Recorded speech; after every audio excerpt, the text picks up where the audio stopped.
नमस्कार, मी Megha Jagtap. BBM news मध्ये आपल्या सर्वांचं स्वागत. पाहूया आजच्या घडामोडी. चिखलगी भुयार मठात भागवत कथा ज्ञान यज्ञास प्रारंभ 2 सप्टेंबरला सांगता संत गाडगेबाबा यांच्या 28व्या पुण्यतिथीनिमित्त आयोजन. चिखलगी भुयार मठ येथे भागवत कथाच्या ज्ञान यज्ञास प्रारंभ झाला. यावेळी आळंदी येथील भागवताचार्य शिवाजी महाराज यांनी मठाधिपती तुकाराम बाबा महाराज यांचा आयोजनाबद्दल सत्कार केला. राष्ट्रीय संत गाडगेबाबा यांचे परमशिष्य श्री संत सयाजी बागडे बाबा यांच्या 28व्या पुण्यतिथीनिमित्त चिखलगी भुयार मठ येथे 26 ऑगस्ट ते 2 सप्टेंबर दरम्यान सायंकाळी 7 ते 10च्या दरम्यान श्रीमद भागवत कथा ज्ञानयज्ञाचे आयोजन करण्यात आले आहे.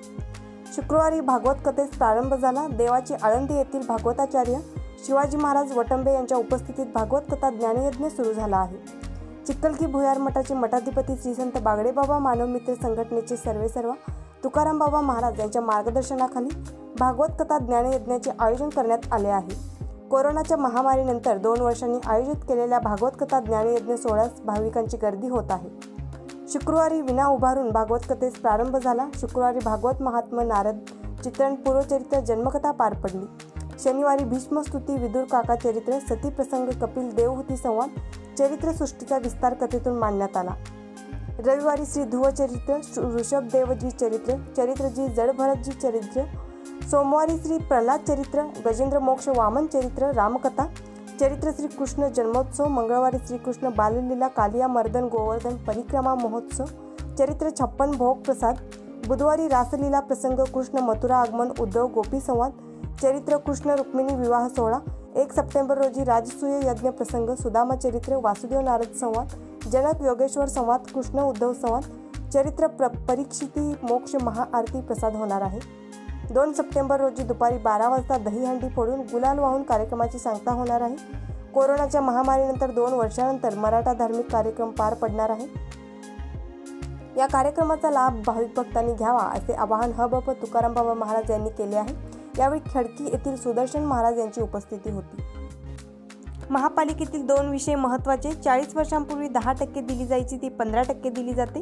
यावर लोकलेखा समितीने आक्षेप घेतला. त्यामुळे ही सवलत देण्याचं रद्द झालं. दुसरा प्रश्न खड्ड्यांचा आहे. शहरात 1400 किलोमीटर रस्ता आहे. त्यापैकी 1100 किलोमीटरवर कामं सुरू आहेत. यामुळे अनेक ठिकाणी खड्डे आहेत. पावसामुळे त्यात आणखी भर पडली. त्यामुळे 3 भागात कामाची सुरुवात केली जाते. त्यानुसार खड्डे मुजवले जातील. या संदर्भात पालिका आयुक्तांशी चर्चा केली. सिमेंट कॉन्क्रीटचे रस्ते झाले तर खड्ड्यांचा प्रश्न मिटेल. चंद्रकांत पाटील ऑन रोहित पवार. भारतीय घटनेनुसार चौकशी सुरू असते. याबाबत माझ्यासारख्या व्यक्तीने बोलणं उचित नाही. चंद्रकांत पाटील ऑन चांदणी चौक वाहतूक कोंडी. चांदणी चौक हा माझ्या मतदारसंघात आहे. हा योगायोग आहे. मुळात हा प्रश्न मुंबई ते बेंगलोर प्रवास करणाऱ्या प्रत्येकाशी निगडीत आहे. तो सुटावा यासाठी आम्ही प्रयत्नशील आहोत. जागा हस्तांतर करण्यात अडचणी आहेत. त्या हस्तांतर झाल्या की वाहतूक कोंडी फोडण्यात यश येईल. यात कंत्राटदारांची चूक आहे असं म्हणणं योग्य ठरणार नाही. काम संत गतीने होते असंही नाही. हे काम केंद्रांतर्गत होत आहे. त्यामुळे 2 सप्टेंबरला केंद्रीय मंत्री नितीन गडकरी पुण्यात येतील तेव्हा ते याची माहिती घेणार आहेत. चंद्रकांत पाटील ऑन संभाजी ब्रिगेड युती शिवसेनेचा अंतर्गत. प्रश्न हेतू आणि निष्पत्ती काय हे मला माहीत नाही. चंद्रकांत पाटील ऑन तानाजी सावंत व्हायरल दौरा.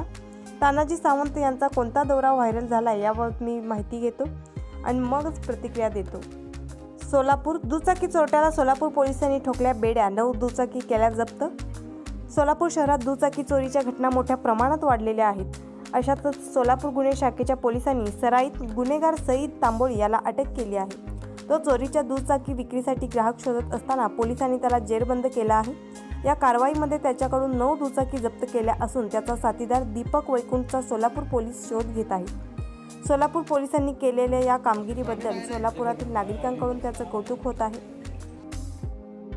MIDC पोलीस स्टेशनचे प्रभारी अधिकारी श्रीयुत राजन माने साहेब यांच्या मार्गदर्शनाखाली DB इन्चार्ज रोहित चौधरी साहेब आणि त्यांच्या टीमनी एक चांगली कामगिरी केलेली. या ठिकाणी जे काही आपल्या 2 व्हीलर चोरीला जात होत्या तर असा चोरी करणारा एक आरोपी त्यांनी पकडलेला आहे आणि त्याच्याकडून चोरीला गेलेली 9 वाहनं मोटरसायकल या ठिकाणी जप्त केलेल्या आहेत. त्यापैकी एक गुन्हा MIDC पोलीस स्टेशनला दाखल आहे, एक गुन्हा सदर बाजार पोलीस स्टेशनला दाखल आहे, एक गुन्हा जेलरोड पोलीस स्टेशनला दाखल आहे, एक मोटरसायकल ही उस्मानाबाद जिल्ह्यातली आहे आणि 3 मोटरसायकली कर्नाटक राज्यातल्या आहेत. आणि उर्वरित 2 मोटरसायकलींचा अजून शोध सुरू आहे त्यांच्या मालकांचा. अशा 9 मोटरसायकली त्यांनी या आरोपीकडून जप्त केलेल्या आहेत. एक उल्लेखनीय अशी कामगिरी या ठिकाणी MIDC पोलीस स्टेशन प्रभारी अधिकारी राजन मानेसाहेब, ACP डॉक्टर संतोष गायकवाड यांच्या मार्गदर्शनाखाली DB इंचार्ज रोहित चौधरी आणि त्यांच्या टीमनी केलेली आहे. खरोखरच प्रशंसनीय कामगिरी आहे. आपण पाहत आहोत की मोटार चोरीच्या घटना वाढत आहेत. प्रतिबंधात्मक उपाययोजनाही आपण करत आहोत.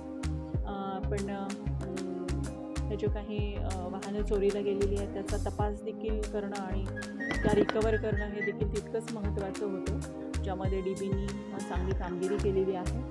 आणि जवळपास 3 लाखाच्या या 9 मोटरसायकली त्यांनी जप्त केलेल्या आहेत. अजून 2 मोटरसायकलींबाबत तपास चालू आहे आणि उर्वरित आरोपींकडे देखील चौकशी चालू आहे. तर एक उल्लेखनीय चांगली कामगिरी या ठिकाणी झाली असं म्हणायला काहीच हरकत नाही.